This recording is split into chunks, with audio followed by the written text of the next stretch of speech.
Magandang gabi po sa ating lahat. Muli po tayong nag-live para po sa ating daily words of encouragement. At muli magandang gabi sa lahat din po ng taga-Kandon at sa iba-ibang part ng ating pong bansa at sa ibang bansa. Okay, so tayo po muna ay manalangin. Dakilang Diyos, salamat sa pag-ingat sa maghapon, sa provision, sa protection, at sa presence ninyo na nasa amin, O Diyos, na naggagabay at nagdadirect sa aming pong buhay. At muli sa gabing ito, as we study the Word of God through our program, our daily words of encouragement, may we find encouragement and blessing from the Word of God. This evening, I pray that you would please bless those who are joining us to our live streaming. Pagpalain niyo po sila, sampunin kanilang pamilya, na may maabot ang kanilang pangangailangang spiritual, at maging matibay po ang aming pananampalataya sa inyo. Tawad Ama sa kasalanan na nagawa. Ito po ang aking dalangin sa pangalan ni Jesus. Amen. Alright, so sabi po ng Bible sa Romans chapter 5 verse 8, "But God commended His love toward us, in that while we were yet sinners, Christ died for us." Yun po ang ating tutumbukin, yung sabi ng Bible na, "In that while we were yet sinners, Christ died for us." So, noong tayo makasalanan pa, si Kristo ay namatay para sa atin. Ang tao po, ang mundo ay magse-celebrate yung tinatawag po nilang Holy Week, first week ng April next month.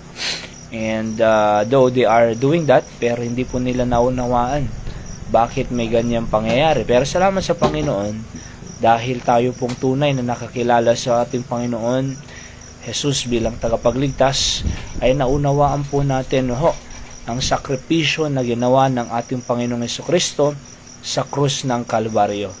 And kaya in that while we were yet sinners, Christ died for us. Nung tayo ay makasalanan pa, siya po ay namatay para po sa atin. Bakit po siya namatay? Upang tayo po ay iligtas niya sa kapahamakan sa impyerno, mga kapatid. Sapagkat alam ng Diyos na ang tao ay hopeless pagdating sa kanyang eternity. Hindi niya po kayang iligtas ang kanyang sarili. Hindi, ang tao wala siyang kakayanan para dalhin ang kanyang sarili sa langit. At siya po ay short, sabi ng Bible, short of the glory of God. For all have sinned and come short of the glory of God, Romans 3:23. So dahilan sa kaunawaan ng Diyos na ganyan, hindi niya kayang abutin ng Diyos. Dahil nga po kulang ang good works ng tao.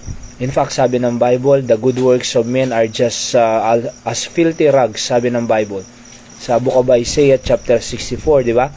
All the righteousnesses of men is just filthy rags. At pagka karap nilang Panginoon sa judgment niya sa langit, at magmamalaki ang tao na ito ang aking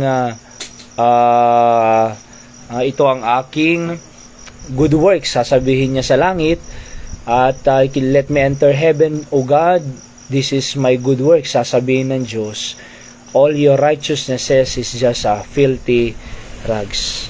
Good evening po, Nanay Telma. At dyan po sa Abra nanonood po si Nanay Telma. And tuloy po natin kaya nga po, ang Diyos na po ang umabit sa atin. Merong nga kinakanta tayo He came to me. Sabi ng kanta, He came to me. Where I could not go to where He was, He came to me. So nung hindi natin kayang dalhin yung ating sarili kung nasaan siya naroroon, sapagkat short nga po tayo yung good works natin, alright, righteousness, sabi sa Book of Isaiah, is just filthy rags. Kumbaga kulang, kapatid. Kaya He came to me. So because we cannot go to Him, He came to me. Siya na yung pumunta dito sa lupang ito upang maging tagapagligtas ng tao. Ulitin ko po, ang tao hindi niya kayang pumunta sa Diyos, kaya ang Diyos na ang pumunta sa atin. Ang tao hindi niya kayang iligtas ang sarili niya sa impyerno, kaya ang Panginoong Jesucristo ang siyang pumunta na dito upang maging tagapagligtas. Alright, kung ang tao kaya niyang iligtas ang kaluluwa niya patungo sa langit, hindi na sana namatay si Jesus. Bakit siya namatay? Sapagkat siya lamang ang magliligtas sa tao na hindi niya kayang iligtas ang kanyang sarili. Kaya nga po, ang kaligtasan po ay walang gawa hindi sa gawa ng tao. At na marami po akong nakakausap, sabi nila ako'y pupunta ng langit kasi mabait naman ako. Kaya ako pupunta sa langit kasi mabuti naman ako. Hindi sapat ang kabutihan ng tao. Kaya nga si Kristo ay pumunta at namatay, inilibing at muling nabuhay upang binayaran ang ating kasalanan. Kasi ang kabayaran ng kasalanan ng tao sa impyerno. Oho. So, ang Panginoon pumunta na dito para maging tagapagligtas. Bakit? Hindi nga kayang iligtas ng tao ang kanyang kaluluwa. Kaya si Kristo ay pumunta. Alright? So, in other words, siya po ang ating pong Savior at siya po ang ating daan patungo sa langit. Sa John 14:6, Jesus said unto him, kay Thomas, I am the way, the truth, and the life. No man cometh to the Father but by me. So, doon po ang daan patungo sa langit, walang iba ang ating Panginoong Jesucristo. Hindi po pipinitensya. Alam nyo, pag Biyernes Santo, maraming pong nagpipinitensya diba? Para daw mabawasan ang kasalanan nila at sa langit sila mapunta. Meron din sa Pampanga, maraming nagpapapako sa krus doon. Sa Biyernes Santo, meron nga doon ang pangalan niya, Ruben Enahi, may pang 38 na yata yan Sa Biyernes Santo, tignan niyo po yan. Marami po doon. And meron din po akong napansin noon na naglalakad, buhat-buhat ang cross. Naka-reflector siya para hindi mabangga. Yan yung kanyang cross na dinadala ay 2x2 lang. So magaan. Hindi kagaya kay Jesus Christ, yung cross na pinasan niya ay 60 kilos ayon sa mga Bible scholars. At nilalatigo. And wala pong gulong yung kanyang cross na pinasan. So yung napansin ko noon may gulong Pero alam niyo po, hindi kayang gayahin ng tao ang ginawa ni Jesus Christ. Kasi hindi nga sapat So siya na po yung daan patungo sa langit. Sabi ng Bible doon sa Ephesians 2:8 and 9, for by grace are ye saved through faith, and that not of yourself, it is the gift of God, not of works, lest any man should boast. So sabi doon po ay for by grace are ye saved through faith. So biyaya po. Pag sinabing biyaya, regalo, walang bayad. Hindi mo kinakailangang trabahuin ang regalo, sapagkat ang regalo ay tinatanggap, hindi tinatrabaho.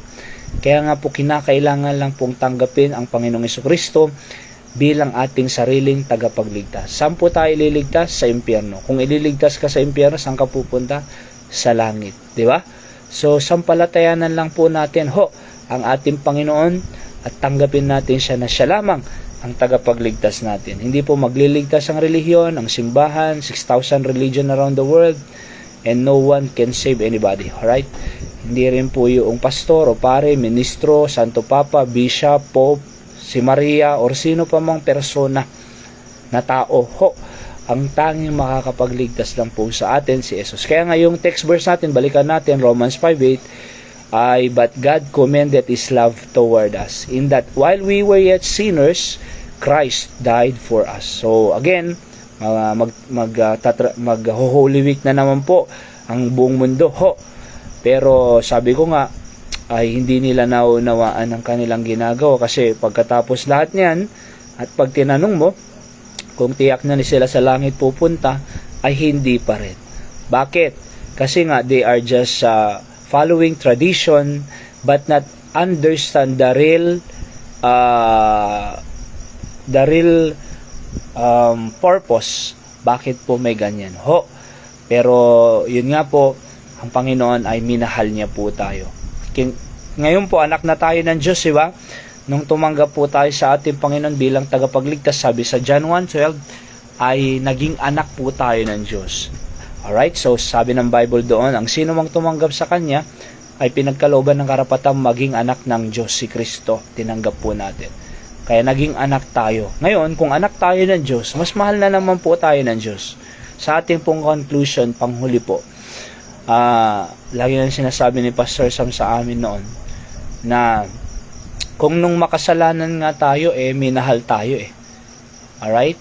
So sabi doon sa Romans 5:8, diba? But God commended His love toward us, in that while we were yet sinners, Christ died for us. Nung makasalanan nga tayo, minahal pa tayo lalo na ngayong anak tayo. Alright? So kung anak ka ng Diyos, mas mahal ka ng Diyos. Bakit? Anak ka eh.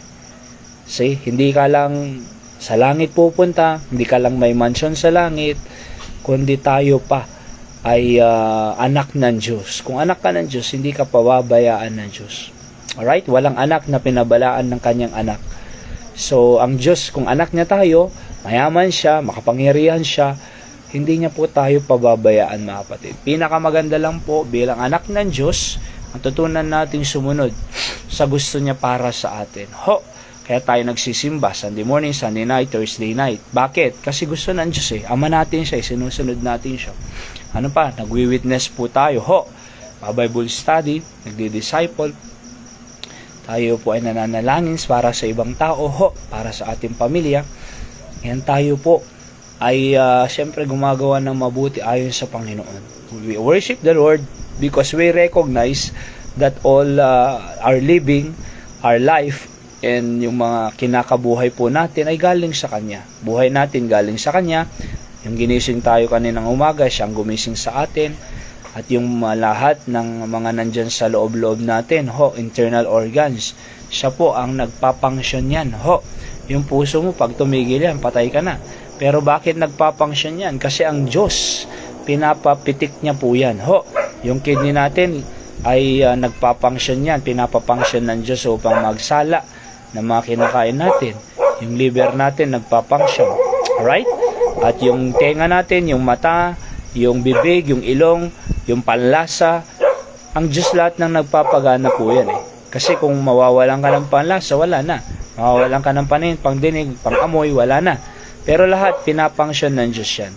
So we recognize His authority over us, kaya tayo nag-worship, kaya tayo nagsisimba, kaya tayo nagpapakita ng pagpapasalamat sa Diyos, sapagkat galing lahat po sa Kanya eh. So because of that, ay mas mahal po tayo ng Panginoon, ngayong anak niya na tayo, na sumusunod pa sa Kanya, mga kapatid. Okay?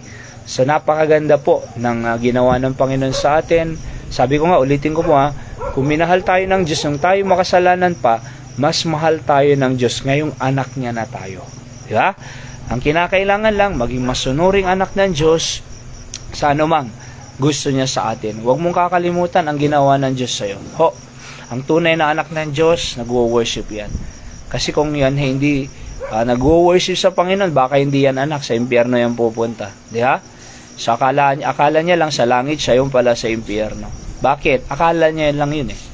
Pero ang tunay na anak, sumusunod sa kanyang ama. Yan po yan. And may bunga, may pagpapakita, may manifestation na talagang sinusunod niya ang kanyang ama. At because of that, ay ang Diyos po, nakikita natin ang pag-ibig niya na dumadaloy po sa atin. Kaya manampalataya po tayo Kung hindi ka pa talaga anak ng Diyos, kung hindi ka pa tiyak sa langit, kung hindi ka paligtas, ngayon na ang gabi ng kaligtasan mo. Ganito lang ang panalangin mo sundan niyo po ako.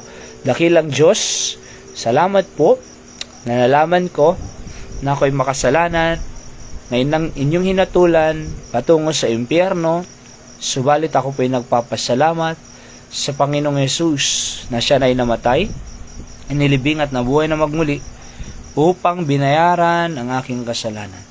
Tinatanggap na kita sa aking puso bilang sariling tagapagligtas ng aking buhay. Ito po ang aking dalangin sa pangalan ni Jesus. Amen. Alright? Sino po ang tinanggap natin? Of course, ang Panginoong Yesus. Bilang ano po? Tagapagligtas. Saan po tayo niligtas? Sa impyerno. Saan ka na pupunta? Sa langit. Simple as that.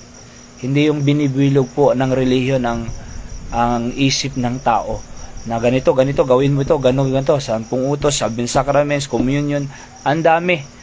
Wala po. Filthy rag, sabi ng Biblia.